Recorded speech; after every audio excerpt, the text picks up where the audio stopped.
മൂത്രം ഒഴിച്ച് കഴിഞ്ഞിട്ട് വീണ്ടും വീണ്ടും മൂത്രം ഒഴിക്കണം എന്നുള്ളത് തോന്നുന്ന ഒരവസ്ഥ, അല്ലെങ്കിൽ മൂത്രം ഒഴിച്ച് കഴിഞ്ഞിട്ട് എന്താണെന്നറിയില്ല ഡോക്ടറെ, പുറത്ത് വരുന്ന സമയത്തായിരിക്കും ചിലപ്പോൾ മൂത്രം വീണ്ടും 2-3 തുള്ളി പാൻറ്റിൽ ഉറ്റുന്ന ഒരവസ്ഥയാണ് എന്ന് പറയുന്ന ആളുകളുണ്ട്.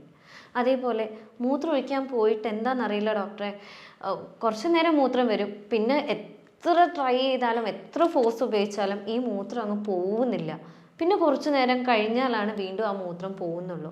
എന്താ ഇതിൻ്റെ ഒരു കാരണം എന്ന് ചോദിച്ചു വരുന്ന ഒരുപാട് ആളുകൾ ഇന്ന് നമ്മുടെ അടുത്ത് പേഷ്യൻസുമായിട്ട് വരാറുണ്ട്. അപ്പോൾ യഥാർത്ഥത്തിൽ എന്താണ് ഈ ഒരു കുഴപ്പം എന്ന് പറയുന്നത്? പലപ്പോഴും പലർക്കും അറിയുന്നുണ്ടാവും, ഇതെന്ന് പറയുന്നത് പ്രോസ്ട്രേറ്റിൻ്റെ വീക്കം കാരണമാണ് എന്നാണ് പൊതുവെ ആളുകൾ ഇതിന് പറയാറുള്ളത്. അപ്പോൾ എന്താണ് ഇത് ശരിക്കും? പ്രോസ്ട്രേറ്റിൻ്റെ വീക്കം എന്ന് പറയുന്നത് നമ്മളൊരു മെഡിക്കൽ ടേമിൽ പറയുകയാണെന്നുണ്ടെങ്കിൽ BPH അല്ലെങ്കിൽ ബിനൈൻ പ്രോസ്ട്രേറ്റ് ഹൈപ്പർട്രോഫി എന്ന് പറയുന്ന ഒരു അവസ്ഥയാണ്.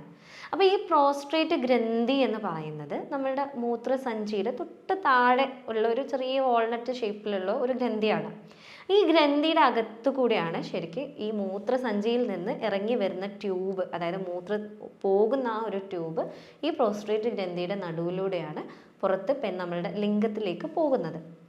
അപ്പോൾ എന്താ സംഭവിക്കുന്നത്? നിങ്ങൾക്കിപ്പം ചിലപ്പം ഒരു 40 വയസ്സിൻ്റെ മേലെ, അല്ലെങ്കിൽ ഒരു ഫാമിലി ഹിസ്റ്ററി ഉള്ള ഒരാളാണ് നിങ്ങൾ, അല്ലെങ്കിൽ ഒട്ടും വ്യായാമമില്ലാതെ നല്ല തടിയുള്ള തീരെ ഭയങ്കര സെഡൻഡറി ലൈഫുള്ള ഒരാളാണ്, അതേപോലെ നിങ്ങൾക്ക് വല്ല ഡയബറ്റിസ് അല്ലെങ്കിൽ അതേപോലെയുള്ള ഹാർട്ട് രോഗങ്ങളൊക്കെ ഉള്ള ഒരാളാണെന്നുണ്ടെങ്കിൽ എന്താ സംഭവിക്കുന്നത്? ഈ ഒരു പ്രോസ്ട്രേറ്റ് ഗ്രന്ഥിക്ക് ചെറിയ രീതിയിലുള്ള ഒരു വീക്കം വരികയാണ്. ഇത് വീങ്ങി വരുമ്പോൾ അല്ലെങ്കിൽ തടിച്ചു വരുമ്പോൾ ഈ ഇടയിലൂടെ പോകുന്ന ഈ ഒരു മൂത്ര പൈപ്പ്, ഈ ഒരു പൈപ്പിനെ ഇത് ഇങ്ങനെ പോകുന്ന പൈപ്പിനെ സൈഡിലുള്ള ഈ ഗ്രന്ഥി തടിച്ച് വരുമ്പം ഇതിങ്ങനെ നേരിയായിട്ടാണ് വരിക. അപ്പം ഇവിടെ ഒരു ബ്ലോക്ക് വരികയാണ് ശരിക്കും ചെയ്യുന്നത്. അപ്പം അല്ലെങ്കിൽ മൂത്രം കറക്റ്റായിട്ട് പോകാനുള്ളൊരു സ്പേസ് വരുന്നില്ല എന്നുള്ളത് കൊണ്ടാണ് നിങ്ങൾക്ക് പൊതുവെ ഈ ഒരു മൂത്രത്തിൽ ഇഷ്യൂ വരുന്നത്. അതായത് ഒന്നെങ്കിൽ മൂത്രം ഒഴിക്കാൻ പറ്റുന്നില്ല, അല്ലെങ്കിൽ മൂത്രം ഒഴിച്ചു കഴിഞ്ഞാൽ മുഴുവനായിട്ട് പോയിട്ടില്ല എന്ന് തോന്നുക, അല്ലെങ്കിൽ അതേപോലെ ഈ പറഞ്ഞ പോലെ നമുക്ക് മൂത്രം ഒഴിക്കുന്നുണ്ട്, ഇടയ്ക്ക് വെച്ച് കട്ടാവാണ്, വീണ്ടും പിന്നെ വരും, പിന്നെയും കട്ടാവാണ്, അങ്ങനത്തെ ഒരു അവസ്ഥ, അല്ലെങ്കിൽ രാത്രി കൂടെ മൂത്രമൊഴിക്കാൻ പോകണം എന്ന് തോന്നുന്ന ഒരവസ്ഥ. ചില ആളുകൾ പറയാറുണ്ട്, ഡോക്ടർ എനിക്ക് രാത്രി ഉറക്കമില്ല, മൂത്രമൊഴിക്കാൻ പോകുന്നു എന്നുള്ള അവസ്ഥയാണ്, ഞാനിത് എത്ര ഷുഗറൊക്കെ ടെസ്റ്റ് ചെയ്തൊക്കെ എല്ലാം നോർമലാണ് എന്ന് പറയുന്ന ആളുകളുണ്ട്. അപ്പോൾ ആ കേസിൽ ചിലപ്പോൾ അവർക്ക് പ്രോസ്ട്രേറ്റിൻ്റെ വീക്കം കാരണമാണ് പൊതുവേ ഇങ്ങനത്തെ ഒരു ഇഷ്യൂ വരാറുള്ളത്. അപ്പം നമുക്കിപ്പം പ്രോസ്ട്രേറ്റിൻ്റെ ഇഷ്യൂസ് ഉണ്ട് അല്ലെങ്കിൽ എങ്ങനെ ഉണ്ടാവും എന്നുള്ളത് അറിയണം എന്നുണ്ടെങ്കിൽ നിങ്ങൾ ആദ്യം നിങ്ങളുടെ മൂത്രത്തിൻ്റെ രീതി എങ്ങനെയാണ് എന്നുള്ളത് ശ്രദ്ധിക്കുക എന്നുള്ളതാണ് മെയിനായിട്ട് പറയാനുള്ളത്. അപ്പോൾ ഇപ്പം നേരത്തെ പറഞ്ഞ സിംറ്റംസ് ഉണ്ടോ, അതേപോലെ നിങ്ങൾക്ക് മൂത്രമൊഴിച്ച് കഴിഞ്ഞിട്ട് ബാക്കി പിന്നെയും മൂത്രമൊഴിക്കാനുണ്ട് എന്ന് തോന്നുന്ന ആ ഒരു അറിയാതെ പാൻറ്റിലൂടെ പോകുന്ന ഒരു അവസ്ഥ, അല്ലെങ്കിൽ അങ്ങനെ എന്തെങ്കിലും പ്രശ്നങ്ങളുണ്ടോ എന്നുള്ളത് നോക്കേണ്ടത് തന്നെയാണ്. അതേപോലെ ഇതിൻ്റെ ഫസ്റ്റിൽ കാണുന്ന കേസ് എങ്ങനെയാണെന്ന് വെച്ചാൽ മൂത്രത്തിന് ഫ്ലോ ഉണ്ടാവില്ല, അല്ലെങ്കിൽ ഭയങ്കര ഒരു നമ്മൾ മൂത്രമൊഴിക്കാൻ മുട്ടിയിട്ടൊക്കെ നിൽക്കുന്ന സമയത്ത് നല്ല ശക്തിയിലാണ് മൂത്രം പോവുക അല്ലേ. അപ്പം ഇങ്ങനൊരു കേസ് ഉണ്ട് എന്നുണ്ടെങ്കിൽ, നിങ്ങൾക്കൊരു വീക്കം വരാൻ സാധ്യത ഉണ്ട്, അല്ലെങ്കിൽ ചെറിയ രീതിയിൽ വീക്കം ഉണ്ട് എന്നുണ്ടെങ്കിൽ ആ ഒരു ശക്തിക്ക് അവിടെ കുറവുണ്ടാവും, അല്ലെങ്കിൽ ആ മൂത്രം അങ്ങനെ സ്റ്റഡി ആയിട്ട് പോകുന്നതിൽ ഒരു ചെറിയ രീതിയിൽ കുറവുണ്ടാവും. ടു എ പോയിന്റ് ശരിക്കും ഇത് കൂടിക്കഴിഞ്ഞാൽ സ്പ്രേ ചെയ്യുന്ന അത്രയും ശരിക്കും മൂത്രം വരുന്ന അവസ്ഥയിലേക്ക് വരെ പോകാറുണ്ട്, അത് കറക്റ്റായിട്ട് ട്രീറ്റ് ചെയ്തിട്ടില്ല എന്നാണെങ്കിൽ. അപ്പോൾ ഇതിൽ മെയിനായിട്ട് പറയാനുള്ളത് നിങ്ങൾ ട്രീറ്റ്മെൻറ്റ് എടുക്കണം എന്നുള്ളതല്ല, പക്ഷേ നിങ്ങളുടെ ലൈഫ് സ്റ്റൈലിനെയും അതേപോലെ നിങ്ങൾ ശ്രദ്ധിക്കേണ്ട കുറച്ച് കാര്യങ്ങൾ ചെയ്യുകയാണെന്നുണ്ടെങ്കിൽ നിങ്ങൾക്ക് ഒരു പരിധി വരെ ഈ ഒരു അസുഖത്തിനെ മെയിൻറ്റെയിൻ ചെയ്ത് കൊണ്ടുവരാൻ പറ്റും എന്നുള്ളത് പറയാനാണ് ഈ വീഡിയോ ഞാൻ ഇന്ന് ചെയ്യുന്നത്. ഞാൻ doctor Hiba Abdul Majeed, doctor Basil's homeo hospital, Pandikkad, Malappuram ജില്ല.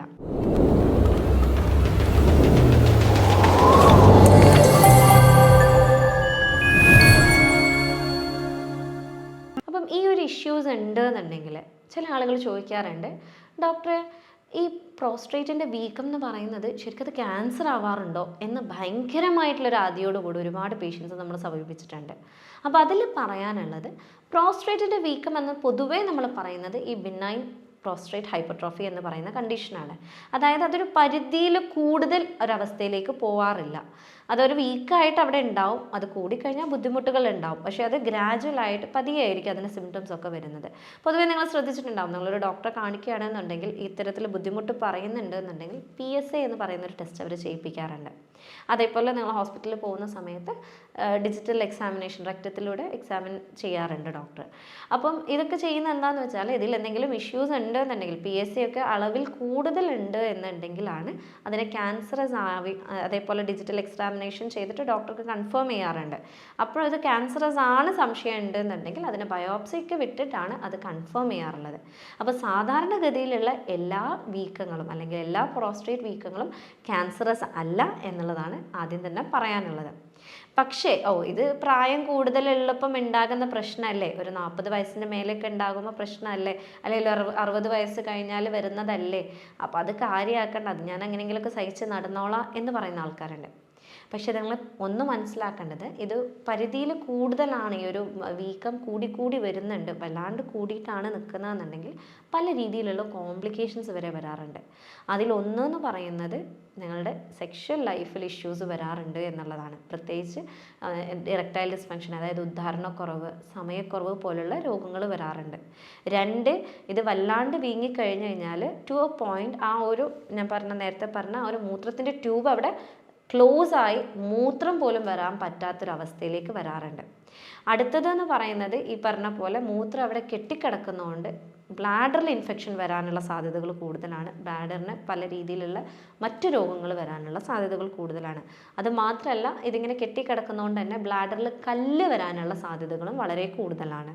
അതേപോലെ മറ്റൊരു പ്രശ്നം എന്ന് പറയുന്നത്, ഇത് ബ്ലാഡറിൽ ഇങ്ങനെ കെട്ടിക്കിടക്കുമ്പം ബാക്ക് പ്രഷർ വരുന്നൊരവസ്ഥ വരും. അതായത് മൂത്രത്തിന് പോകാൻ പറ്റാത്തൊരു സാഹചര്യം വരുമ്പോൾ അതിന് കിഡ്നിനെ വരെ ബാധിക്കാനുള്ള സാധ്യതകൾ വളരെ കൂടുതലാണ്. ചില ആളുകളുടെ കേസിൽ അവർക്ക് നടുവേദന വരാം, അല്ലെങ്കിൽ അടിവയറ്റിന് ഭയങ്കര ബൾജ് ഫീൽ ചെയ്യാം, ഭയങ്കരമായിട്ടുള്ള അസഹനീയമായിട്ടുള്ള വേദന വരാം. അങ്ങനെയൊക്കെയുള്ള ബുദ്ധിമുട്ടുകൾ ഇതിൻ്റെ കൂടെ കോംപ്ലിക്കേഷൻസ് ആയിട്ട് ഉണ്ടാവാറുണ്ട്. അപ്പോൾ ഇത് എങ്ങനെ നമുക്ക് പ്രിവെൻറ്റ് ചെയ്യാൻ പറ്റും? അതായത് നമ്മൾ ഇപ്പോൾ ഓൾറെഡി 40 വയസ്സിന് മേലെയുള്ള ഒരാളാണ്, നിങ്ങൾക്ക് ഷുഗർ ഉണ്ട്, അല്ലെങ്കിൽ ഹൃദ്രോഗങ്ങൾ എന്തെങ്കിലും ഉണ്ട്, നിങ്ങളുടെ ഫാമിലിയിൽ ഹിസ്റ്ററി ഉണ്ട് എന്നുണ്ടെങ്കിൽ നിങ്ങൾ ഇങ്ങനെ ഒരു അവസ്ഥയിലേക്ക് പോകാതിരിക്കാൻ നിങ്ങൾ എന്തൊക്കെ ശ്രദ്ധിക്കണം എന്നുള്ളതാണ് നമ്മൾ ആദ്യം പറയുന്നത്. അപ്പോൾ അതിൽ പറയാനുള്ളത് എന്നുള്ളത് നിങ്ങളുടെ ഭക്ഷണത്തിൽ നിങ്ങൾ നിർബന്ധമായിട്ടും ശ്രദ്ധ വരുത്തുക എന്നുള്ളതാണ്. അതായത് നല്ല രീതിയിൽ പച്ചക്കറികൾ കൂട്ടുക. നമ്മൾ ആൽക്കഹോൾ കൺസ്യൂം ചെയ്യുന്ന ഒരാളാണ്, മദ്യം കഴിക്കുന്ന ഒരാളാണെന്നുണ്ടെങ്കിൽ നിർബന്ധമായിട്ട് അത് കുറയ്ക്കുക അല്ലെങ്കിൽ നിർത്തുക. രാത്രി കിടക്കുന്നതിന് തൊട്ട് മുന്നേ ഉള്ള വെള്ളം കൂടി നിങ്ങൾ കുറച്ചൊന്ന് ലിമിറ്റ് ചെയ്യുക. നിങ്ങൾ ദിവസം മുഴുവൻ വെള്ളം കുടിച്ചോളൂ, പക്ഷേ രാത്രി കിടക്കുന്ന ആ ഒരു ബെഡ് ടൈമിലേക്ക് നിങ്ങൾ വെള്ളം കുടിക്കുന്നത് ഒന്ന് കുറച്ച് കൊണ്ടുവരിക എന്നുള്ളതാണ്. അതേപോലെ നട്ട്സ് പോലുള്ള, അതേപോലെ ബെറീസൊക്കെ നന്നായിട്ട് കഴിക്കുന്നത് വളരെ നല്ലതാണ്. അതേപോലെ സോ പാൽമെറ്റോ എന്ന് പറയുന്ന ഒരു ചെടിയുണ്ട്. ആ ചെടീനെ ഇൻക്ലൂഡ് ചെയ്ത് നിങ്ങൾ ഭക്ഷണം കഴിക്കുകയാണെന്നുണ്ടെങ്കിൽ ഒരു പരിധി വരെ ഈ ഒരു വീക്കത്തെ നമുക്ക് കുറച്ച് കൊണ്ടുവരാൻ സഹായിക്കുന്നതായിരിക്കും. അപ്പോൾ നിങ്ങളുടെ ഭക്ഷണത്തിലേക്ക് ആ സോ പാൽമെറ്റോ എന്ന് പറയുന്ന ആ ഒരു ചെടീനെ ഇൻക്ലൂഡ് ചെയ്യാൻ വേണ്ടിയിട്ട് നിങ്ങൾ എന്തായാലും നിർബന്ധമായിട്ട് ശ്രദ്ധിക്കേണ്ടതാണ്. ഇപ്പോൾ ഈ പറഞ്ഞതെല്ലാം നമ്മൾ ഭക്ഷണത്തിൽ കൈകാര്യം ചെയ്യേണ്ട കാര്യങ്ങളാണ്. അപ്പം നമ്മളുടെ നമ്മളുടെ ശാരീരികമായിട്ടുള്ള കാര്യങ്ങൾ നോക്കുകയാണെങ്കിൽ, നമ്മളുടെ ലൈഫ് സ്റ്റൈലിനെ നോക്കുകയാണെന്നുണ്ടെങ്കിൽ ആദ്യം തന്നെ പറയാനുള്ളത് എക്സസൈസ് നിർബന്ധമായിട്ടും ചെയ്യുക. 3/4 മണിക്കൂറെങ്കിലും നിങ്ങൾ ദിവസവും എന്തെങ്കിലും രീതിയിലുള്ള എക്സസൈസ് ചെയ്യുന്നുണ്ട്. പ്രത്യേകിച്ച് പെൽവിക് ഫ്ലോർ മസിൽ എക്സസൈസസ് ചെയ്യുന്നുണ്ട്. അതേപോലെ സ്വിമ്മിങ്, എയറോബിക്സ് പോലെയുള്ള എല്ലാ രീതിയിലുള്ള എക്സസൈസസും വളരെ നല്ലതാണ്. മറ്റൊന്ന് പറയാനുള്ളത്, നിങ്ങൾ സ്മോക്കിംഗ് ഹാബിറ്റ് ഉണ്ടെന്നുണ്ടെങ്കിൽ നിർബന്ധമായിട്ട് അത് നിർത്തേണ്ടതുണ്ട്. അതേപോലെ പറയാനുള്ളത്, ഒരു കാരണവശാലും യൂറിൻ ഒരുപാട് നേരത്തേക്ക് പിടിച്ചു വെച്ച് പഠിക്കരുത് എന്നുള്ളതാണ്. നമ്മളൊരു ശീലമാക്കി കൊണ്ടുവരാറുണ്ട്. ഇപ്പം നമ്മൾ ആഗ്രഹിക്കുന്ന സമയത്ത് ചിലപ്പം മുട്ടുന്ന സമയത്ത് നമ്മൾ വേറെ എന്തെങ്കിലും തിരക്കിലാവും. അപ്പോൾ ഇതൊന്ന് കഴിയട്ടെ എന്ന് പറഞ്ഞിട്ട് ഒരു കാരണവശാലും നിങ്ങളതന്നെ പിടിച്ചു വെക്കാതിരിക്കാൻ വേണ്ടിയിട്ട് ശ്രദ്ധിക്കുക. അതേപോലെ തന്നെ പറയാനുള്ളത്, റിലാക്സേഷൻ ടെക്നിക്സ് നിങ്ങളൊന്ന് ട്രൈ ചെയ്ത് നോക്കുക. അതായത് ഇപ്പം പ്രത്യേകിച്ച് ഇപ്പം ഓൾറെഡി നിങ്ങൾക്ക് BPH ഉള്ള ഒരാളാണ് എന്നുണ്ടെങ്കിൽ, നിങ്ങൾക്ക് കൂടെ മൂത്രമൊഴിക്കാൻ മുട്ടുന്നുണ്ട് എന്നുണ്ടെങ്കിൽ, ഒന്ന് മൂത്രമൊഴിക്കാൻ മുട്ടി നിങ്ങൾ മൂത്രമൊഴിച്ച് വന്നതിന് ശേഷം ആ ഒരു സമയത്ത് മൂത്രമൊഴിക്കാൻ മുട്ടുന്നുണ്ട് എന്നുണ്ടെങ്കിലും കുറച്ച് നേരം ഒരു 2 to 3 സെക്കൻഡ്സും കൂടി അതിനെ ഹോൾഡ് ചെയ്യാൻ വേണ്ടിയിട്ട് ശ്രമിക്കുക. അങ്ങനെ ഓരോ തവണയും 2 to 3 സെക്കൻഡ്സ് ആഡ് ചെയ്ത് കൊണ്ടുവരുമ്പോൾ ഒരു പരിധി വരെ നിങ്ങൾക്ക് ആ ഒരു രീതിയിലുള്ള ഒരു കൺട്രോൾ നിങ്ങൾക്ക് കിട്ടാൻ സാധിക്കും.